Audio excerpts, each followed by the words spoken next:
il y a plusieurs raisons pour lesquelles on a décidé de faire ce Serious Game. D'abord, moi, j'avais entendu parler de cette méthode d'animation en entreprise il y a quelques années, au moment où Free rentrait sur le marché du mobile et les opérateurs, donc Orange et SFR, se posaient la question de savoir d'abord qu'est-ce qui allait se passer et surtout comment ils allaient s'adapter à cette introduction de Free qui, on le savait, serait extrêmement violente. Et donc chez Orange et je crois également chez SFR, ils ont décidé de faire cette scénarisation de riposte et donc ils ont notamment conduit un Serious Game. Voilà, ça c'est la première raison. Et puis la deuxième raison, c'est que j'ai eu la chance de rencontrer une personne exceptionnelle qui maîtrise parfaitement ces techniques et qui nous a donné vraiment envie d'animer ça, d'animer cette méthode.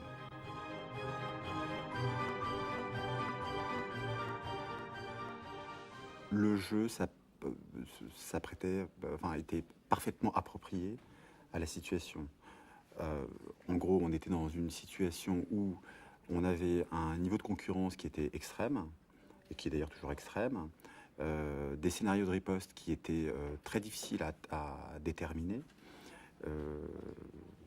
C'était quand même globalement une situation assez tendue qui concernait l'ensemble du comité de direction, enfin du COMEX du groupe. Et donc le groupe pour lequel on travaillait, c'était un grand groupe, un groupe du CAC 40, où donc tout le COMEX finalement était concerné par cette situation. Et là pour le coup, je pense que les Serious Games sont quand même très adaptés à des niveaux de dirigeants assez élevés. Enfin, tout le monde peut participer, je pense, à ce type de jeu, mais en l'occurrence, quand on a un bon niveau, c'est quand même, ça fonctionne quand même très très bien.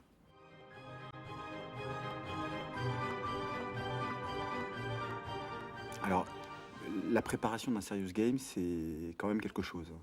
On y passe beaucoup de temps, énormément de temps, beaucoup plus, je pense, que pour l'animation d'une séance de brainstorm plus traditionnelle. C'est vrai que ce qui fait la qualité, certainement, d'un serious game, c'est que cette préparation soit très enrichie. Justement, j'en parlais tout à l'heure de références historiques, de références à des grandes batailles. Je crois qu'on avait utilisé notamment la bataille de Sterling, donc on avait besoin de savoir un peu quel type de tactique avait été employé à l'époque pour gagner, pour perdre cette bataille. Donc ça sont des éléments qui, au cours du Serious Games, vont permettre aux participants de finalement de se sortir de situations particulières. Il y a toute une recherche également qui est conduite sur les grands chefs de guerre. Moi, j'avais trouvé extrêmement intéressante. On a balayé un peu tous les grands chefs de guerre du XXe siècle, et notamment Churchill qui est revenu évidemment 100 fois sur la table. Et à nouveau, comme on travaille avec des gens très férus d'histoire, ça a très, très bien pris. Bah, comme tout est très préparé à l'avance, finalement, on n'a pas droit à l'erreur pendant le déroulé parce que tout est extrêmement minuté. Mais pour le coup, comme ça avait été bien préparé, finalement, les gens sont très vite rentrés dans le jeu.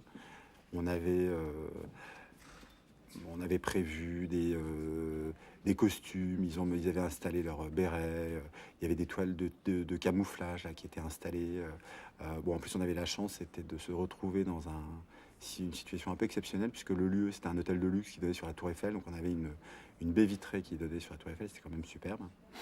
Et en tout cas, je pense que cette logistique, elle participe beaucoup au fait que les gens, très rapidement, rentrent efficacement dans le jeu.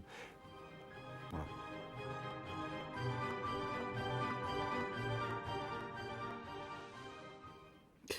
Bon, alors déjà, on l'a dit, ça fonctionne bien. La plupart des participants sont vraiment rentrés dans le jeu. Certains sont tellement rentrés dans le jeu que ils sont sortis un peu de leur cadre. Enfin moi, il y en a certains que j'ai trouvé être limite trop énervés, un peu agressifs par moments. C'est assez intéressant parce que ça révèle un peu les personnalités des uns et des autres. On a quand même eu, pour le groupe pour lequel on a travaillé, le numéro 2 du groupe, un groupe du CAC 40, qui animait les séances de réunion de crise avec son béret sur la tête et qui était complètement dans le jeu. Enfin, moi, j'étais épaté de sentir que finalement, il n'y a pas de question de niveau hiérarchique là-dedans pour rentrer dedans. Ceux qui ont perdu l'ont très mal vécu, quand même, globalement, il faut le dire. Dès qu'il y avait des coups bas, puisqu'il y a eu des coups bas pendant ces séquences, Ça a été assez mal vécu par les équipes en face. Voilà, enfin, je pense que ça fonctionne bien. Le jeu a bien fonctionné. Chacun était bien dans son rôle et a bien activé la dynamique qu'on attend de ce type d'exercice. Non, mais je pense qu'il y a ce qui se passe pendant l'exercice et puis ensuite le débrief qu'on en fait, qui est essentiel. Donc bien sûr qu'on a fait ce débrief, bien sûr qu'on est allé voir les personnes qui avaient peut-être un peu moins bien vécu la façon dont ça s'était passé, ou qui attendaient éventuellement d'autres livrables de cette séance. Mais au final, c'est bénéfique pour tout le monde. Et ce débrief, en effet, a permis de construire le plan d'action derrière. Enfin, en gros, ça reste très efficace, même si certains sont plus mal à l'aise peut-être dans ce type d'exercice.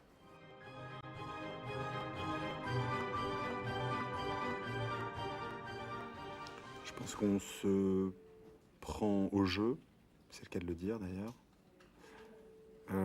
On s'investit beaucoup dans cette question de préparation, et donc forcément, on a un déroulé d'animation qui est extrêmement précis. Le côté jeu de rôle fait que, d'abord, enfin, en moi en tout cas, en ce qui me concerne, ça m'a rappelé des souvenirs d'enfance. Et je pense qu'en tout cas pour notre génération qui a beaucoup joué à ces questions de jeu de rôle, finalement on replonge tous un peu dans l'enfance. S'il y a quand même un point majeur, c'est qu'on rentre immédiatement en fait dans le rôle, dans le personnage, dans la posture, ce qui n'est souvent pas le cas sur des animations plus traditionnelles.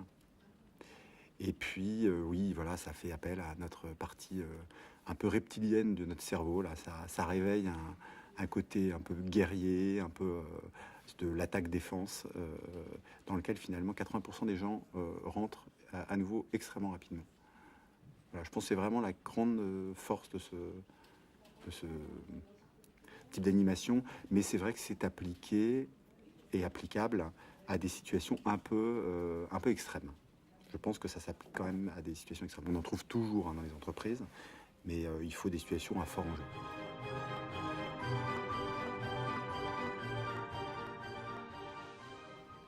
Alors moi, je l'ai appliqué dans un secteur d'activité qui était plutôt assez déstabilisé par l'arrivée de nouveaux acteurs. Ça a extrêmement bien fonctionné. Je pense que tous les secteurs d'activité de toute façon sont concernés, en tout cas aujourd'hui, notamment avec les questions de transformation digitale, sont concernés par ces questions-là. Et donc, cette question de Serious Games est vraiment pertinente.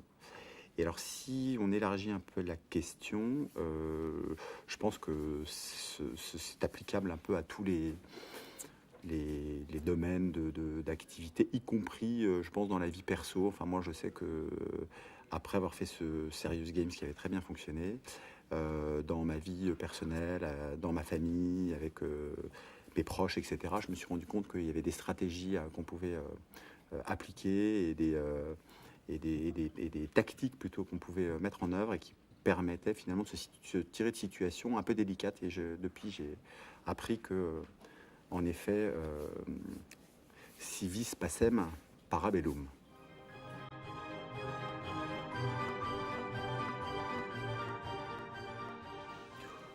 À une période de transformation telle qu'on la connaît aujourd'hui, en tout cas enfin, à tous les niveaux de l'économie, de tous les types de tailles d'entreprise, je pense qu'en effet, le futur des serious games est plutôt assuré.